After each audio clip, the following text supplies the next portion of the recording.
I'm back with another build guide. This time I'm doing VindicTA. And as you know, VindicTA recently speaking in popularity for the Chromax build. And this is my take on the Chromax build, basically. I mean, you can't really change Chromax that much because it's always going to be the same thing for the most part. And basically, you know, early game, before you get to your ult, you don't want to put any points in anything at all. That down here, you'll see I have it set up already for that. But basically, VindicTA Chromax is still ult first because you always want to get the extra like 600 souls for assassination. That's how you really snowball VindicTA. That's how you really win the game. And that's why you get extra charge so late in the lane also, because you don't get any charges until you get your ult, right? So there's no point of having extra charge until your ult's up. Pretty standard laning, you know. So you can get greens earlier if you're struggling. This shot's strong. Everyone else gives spirit power in the oranges anyway. And then at this point, you're like, okay, you're looking for snipes around the map. Enchanter's Barrier is really strong on VindicTA also, because she typically doesn't want to get shot, so it'll always stay up. Give you the extra spirit power and cooldown reduction. And then, yeah, improve cooldowns your last tier 4, or not tier 4, your last purple before you have to hit upgrades, so you're out of flex slots. I mean, your team might have flex slots by this chance, but there's always those games where you flex slots, so this was also nice for this part. You're actually waiting for Mystic till a little bit later. You could go Mystic instead of improved earlier if you really need it, but people don't really stack Spirit Resist until later in the game anyway, right? Then you're out of recharge for your ult. Again, VindicTA earlier is just ult build VindicTA. It's not actually Crow yet. At this point, you'll probably have your ult just getting maxed out and maybe 1 or 2 points into Crow. Not much. And then Crow also isn't really that crazy until you get duration, right? So at this point, it's still really it's still mainly ult build, right? Improve burst, extra spirit to make your thing go up. You know, you can do like what is this, like 660 damage for no reason? Like, I don't know why this is so much damage, but it is 670 damage, something like that. And that's with no statues or anything, right? You're probably gonna get a couple statues throughout the game. A bit stronger here. After this, you are going to need your other flex slot, and then you imbue Crow. And for the Crow, what a lot of people don't realize is it's actually current health damage and not like max health or anything. So you want to hit Crow on them when they're max HP. Like, you want to hit the Crow the first ability you hit on them. Like, you can maybe stake them, make it easier to hit, but you want to be hitting the Crow first. Unless you're buying like slowing bullets to try to make it easier for yourself. But other than that, I should add slowing bullets actually here. Other than that though, you don't really want to be doing that, because obviously you want as much damage from the Crow as possible, and it's just what the. Yeah, you start with the Crow, and then it also starts whenever you're escalating after this, because this is why you wait on escalating so long. Your Crow isn't really like that on yet, so you have to wait a little bit. You start with the Crow, and if you already have Soul Shredder, then you hit Soul Shredder. And if you look here, Crow basically stacks what is this going to be? 10 stacks? Is it more? This is actually so much longer than I thought. 14 escalating stacks on one Crow. Let me go test that again. I feel like I was hitting it before. The only problem with the Crow is I feel like it is a learning skill shot, right? Like, you need to be you need to learn how to hit it, or not how to hit it, but like to try with different stuff. It is a skill shot at the end of the day, and it is kind of slow, right? Yeah, 14 procs of escalating on one Crow with spirit duration. So you're getting what, 40, 48. Oh my god, my math is so slow. You're getting 56 fucking damage increase from one Crow, right? So if you literally just hit one Crow, walk away, and then wait till they're a little bit lower and ult them, you're gonna be doing around 1,000 damage with one ult. I mean, that's if they have obviously, if they have no spirit resist. Like, the more spirit resist they have, you know. But you also will lower their spirit resist with the Crow, or with escalating, obviously, because it's less. And then you can do this also. That's amp.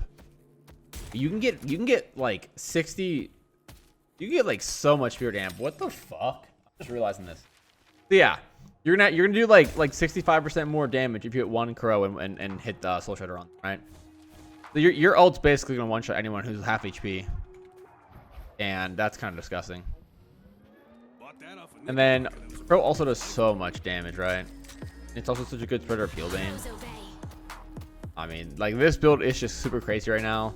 And also, if you guys don't know, I saw this shit on Vegas' stream recently. If you're flying in the air and you proc your return fire, for some reason it procs all of your spirit damage, your flight spirit damage. So that's also another like little tech if you need it.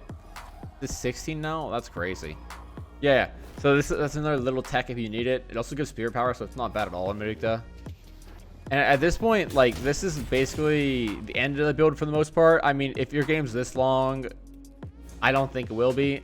I've very rarely gotten like I've gotten this far before in builds. Obviously, if you watch my last video, I was kind of this close.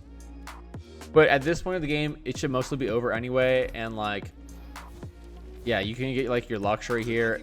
E-shift is really good on VindicTA just because she's stuck in such an open spot and she can take so much free damage from other stuff. You can like E-shift out of like knockdown, or is that really it? Yeah, basically just knockdown or like a talent ult, or like, you know, stuff that's gonna put you on the ground. Much. You could also get debuff reducer or remover if you're getting knocked down a bunch. It's not the best on VindicTA, but if you can't play the game, then you're gonna have to get it. It's just what it is, you know. And the only thing you can really do after this is like, maybe if you're like super late game, you could probably just sell enduring for leech, some other trash, right? Like you could really sell a hollow point ward for like alchemical fire and warp stone or something like that. You can also buy slowing bullets. It gives you nice spear power. I mean, spiritual overflow is never bad on VindicTA. I don't think glass cannon's even worth buying on VindicTA ever. I don't like this item at all. I think you're too squishy. And like, VindicTA only has 2,000 HP even at this point, right? I have fucking leech. So if I were to buy a glass cannon, right? I'm at 1,800 health. And let me sell leech actually. Let me pick it back up the other one. Sell leech. Let me sell return fire. And do I get any health from these? Let's see. Yeah, I get a little bit of health from these two, right? And boundless, right? Oh, and surge. Yeah, I get health from like half my items, right? So imagine you're going weapon damage, VindicTA, right? I'm at 1506 and I get all the extra health. Great talent could probably 3-shot you if you the game, or 2-shot even. I don't think glass cannon's worth it at all. You just it makes you too squishy, and I don't think the trade-off is good enough. But not when there's a crow build in the game where you can just one-shot people basically. And other than that, I'm pretty sure that's it for the VindicTA. That much. One thing I will say is I recommend turning on confirm cast. Like, it'll look like this. Obviously, I need to turn the down. It looks like that if you hold down your button, but if you just press it, it'll be like quick cast, right? And it's really nice because if you're playing characters like Lady Geist or even Mirage, or like, you know, characters where you're gonna be in the middle of team fights and you don't really have time to confirm stuff. I'm thinking like Bebop, Bomb, stuff like that, you know. It's really nice because like in this scenario, right, let's say he's on me and I need to like dash and get away. You just pop this and run. Whereas if you don't have confirm cast, you have to like do this and then left click, right? It doesn't work because I'm on confirm cast, but yeah, you do that in left click, which is, it's just, while it's not that much slower, it is like an extra step, and it'll mess you up a little bit. So I recommend turning on either confirm cast or instant cast. I think confirm cast is better for people who don't know the character as well and don't need to use this sometimes. I mean, there obviously is a benefit of instacast, but I don't think it's that much better than confirm cast. So yeah, other than that, that's the video, and I will see you guys next time. Peace.